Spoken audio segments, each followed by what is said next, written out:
Hey everyone, and welcome back to the Deep Dive. Today, we're going to be diving into something that's pretty mind-bending. Oh, yeah. Yeah, it's the quest to unify gravity and quantum mechanics. Right.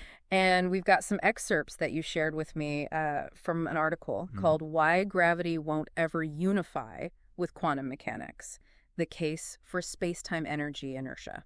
Okay. And this article, it kind of throws out this radical idea. Yeah. What if gravity isn't a force? Right. Like all the other forces that we know about.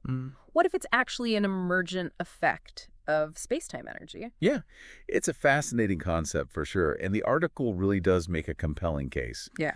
You know, physicists have been trying to force these two frameworks together. Yeah. Quantum mechanics, which covers the world of the very small, and gravity, Right. which rules the very large, for centuries. Yeah.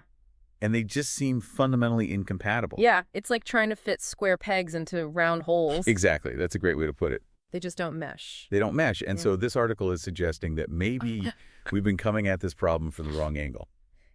Okay, so instead of trying to jam these two theories together, what's the alternative? Yeah. What is this space-time energy inertia idea all about? Imagine space-time not as like this empty space, but as this fabric. Okay. And this fabric, it's sensitive to energy. The more energy that something has, the more it's going to warp the space-time around it. And that warping, that's what we actually experience as gravity. Okay. So it's not a separate force pulling things together, but rather an inherent property of energy interacting with space-time.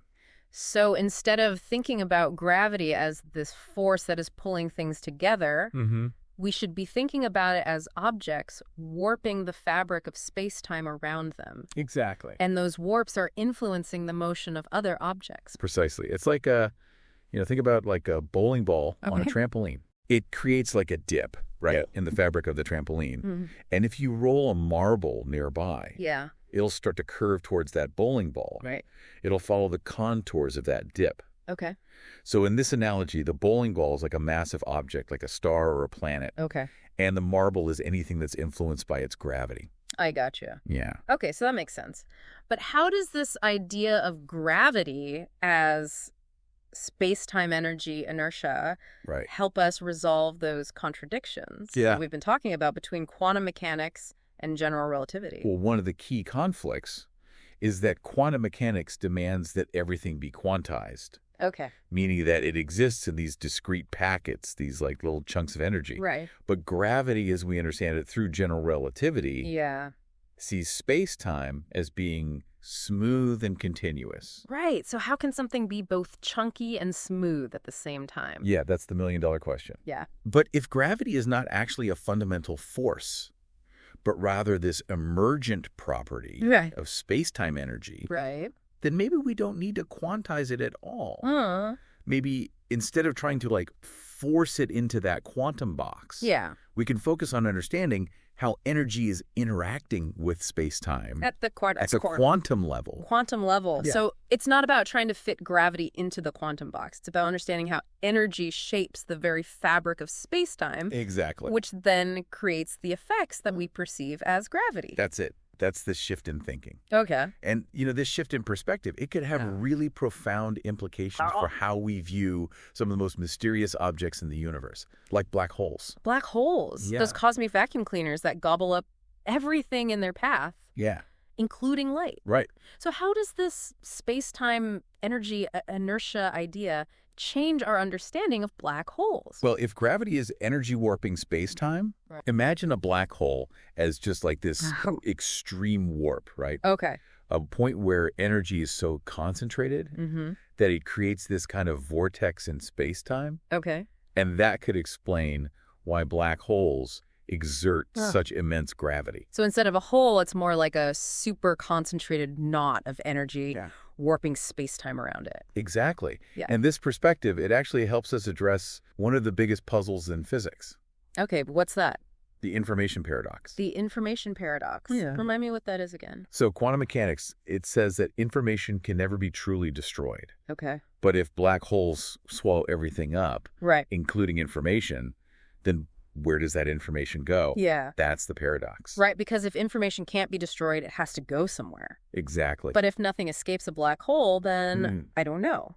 Yeah. So is this new idea saying that black holes don't destroy information after all? The article seems to suggest that instead of being destroyed, the information gets encoded within the complex energy structure of the black hole itself. So it's not lost. Okay. It's just incredibly difficult to access. Think of it like data on a hard drive that's been completely scrambled, right? Right. It's still there, Yeah. but it's in a form that we can't easily read. Yeah.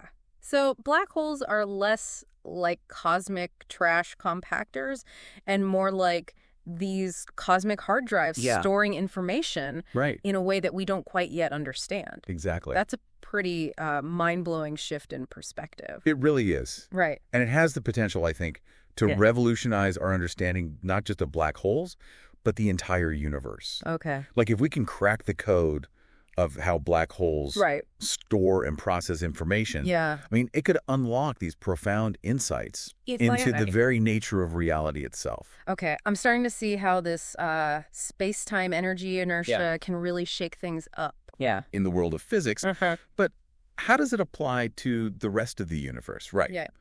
We've been talking about black holes, but what about all the other stuff out there? Well, let's take dark matter, for example. Okay. You know, it makes up a huge chunk of the universe. Yeah. But we can't see it. Right. We can't directly detect it. Right. We just know it's there. Yeah. Because of the effect that it has on visible matter. Exactly. We see its gravitational effect. Yeah. It's like this invisible scaffolding holding galaxies together. Yes. And the current thinking is, you know, the leading theory is that dark matter is made up of these, you know, some kind of unknown particles that interact very weakly. They're very shy. Yeah. They don't like to show themselves. This is seen. Yeah, and all the attempts to try to find them have come up empty. Exactly. And this is where the space-time energy inertia framework offers, I think, a really fascinating alternative. Okay, what is it? What if dark matter isn't a new type of particle at all? Okay. What if it's simply residual space-time energy? That we haven't been able to fully account for. So instead of looking for these elusive particles, we should be focusing on trying to figure out how energy is distributed and flowing through space-time. That's a great way to put it. It's like we've been looking for our missing keys under the lamppost just because that's where the light is, but maybe they're out in the dark somewhere else. I like that analogy. Yeah. That's a good one. And if dark matter really is this form of space-time energy, it would explain why it interacts so weakly with ordinary matter. Right. Because it's not really a separate substance. Yeah. It's just an integral part of the fabric of space-time. Okay, that's starting to make sense. Yeah. So how does this idea of space-time energy inertia apply to the large-scale structure of the universe? Right. We've been talking about these individual objects, like black holes and the concept of dark matter. Yeah. But what about how all those things are arranged and connected on like a cosmic scale? Well, that brings us to, you know, the cosmic web. Oh, yeah. Those vast filaments of galaxies that stretch across the universe. Yes. We've traditionally viewed them as, you know, structures that are formed primarily by gravity. But if gravity is really this emergent property of space-time energy inertia, then maybe these filaments, they could be something much more profound. Okay, so what could they be if they're not just gravitational structures? Imagine them as these channels of energy flow through space-time. Okay. Like these vast cosmic rivers. Oh, wow. That are guiding the formation and movement of galaxies. You know, galaxies aren't just randomly scattered. Yeah. They're positioned based on the currents of space-time energy flowing through these filaments. So it's like the universe has its own circulatory system with energy flowing through these cosmic veins. That's a great way to put it. Shaping the distribution of matter and guiding the evolution of galaxies. Precisely. Wow. And this idea, it could potentially explain some of the patterns that we observe in the cosmic web that are really difficult to explain with just our traditional gravitational models. So it sounds like this whole idea could potentially rewrite the textbooks on cosmology. It could. But what would it take to actually confirm or refute this space-time energy inertia framework? Yeah. Is it just like a really cool idea? Right. Or are there ways to actually test it scientifically? Well, the article lays out several avenues for testing and validating this framework. Oh, okay. One is through the study of gravitational waves. Okay. These ripples in space-time that are created by these massive events like black hole mergers. They could actually carry signatures of this energy flow. So instead of just like looking at the structure of the universe, we'd also be listening to the echoes of these cosmic events. Yeah. Searching for clues about the underlying nature of gravity. Exactly. And as we gather more data from these gravitational wave observations, we might find these subtle distortions that deviate from the predictions of standard general relativity. Right. And those distortions, those could be the smoking gun for this space-time energy inertia framework. Okay, that's promising. Yeah. Are there any other kinds of observations that could provide evidence? Well, another really promising area is the study of the cosmic web itself. Okay.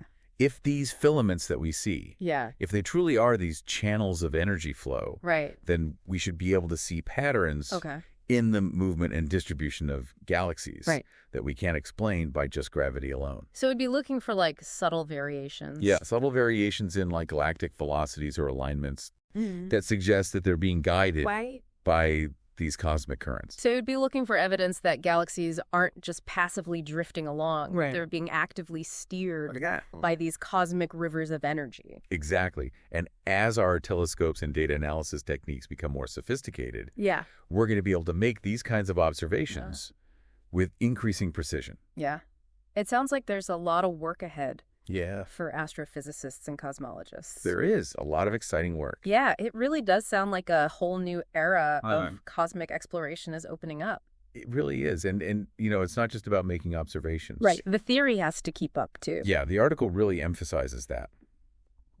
It says, one of the biggest challenges for this whole space-time energy inertia framework is developing a robust mathematical foundation for it. So basically, we need equations that can accurately describe how energy flow shapes space-time and creates this phenomenon that we experience as gravity. Exactly.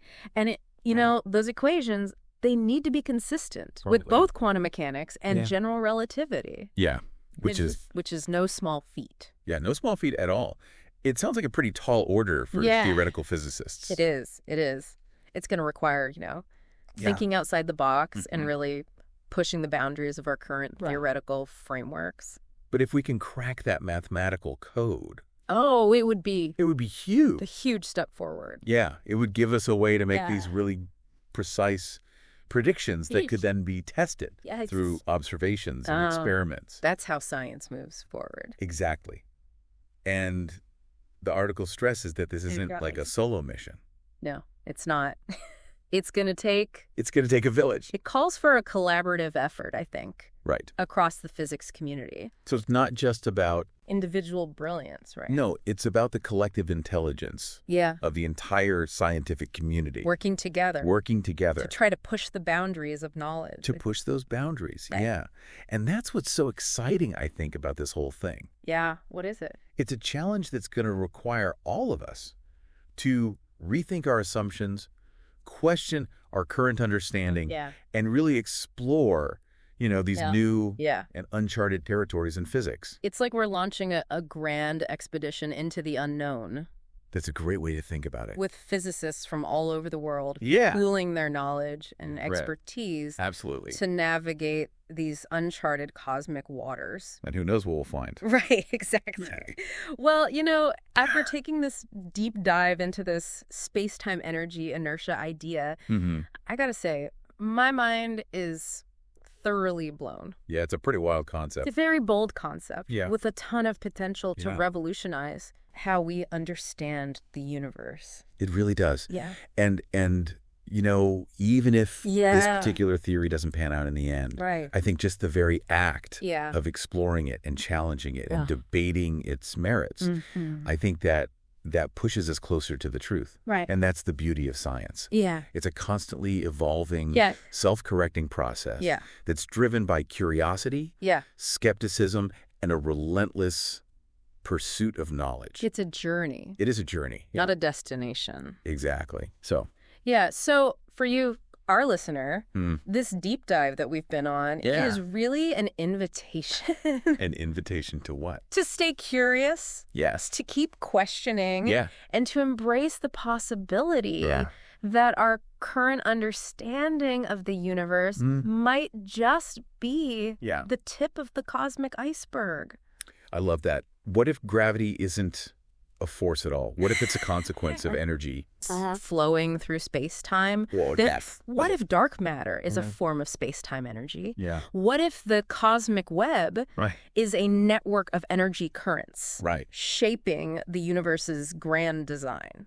Those are the questions we need to be asking. Yeah, these are the kinds of questions that are going to drive scientific exploration for years to come. For sure. And the answers might just change how we view our place in the cosmos. It might change everything.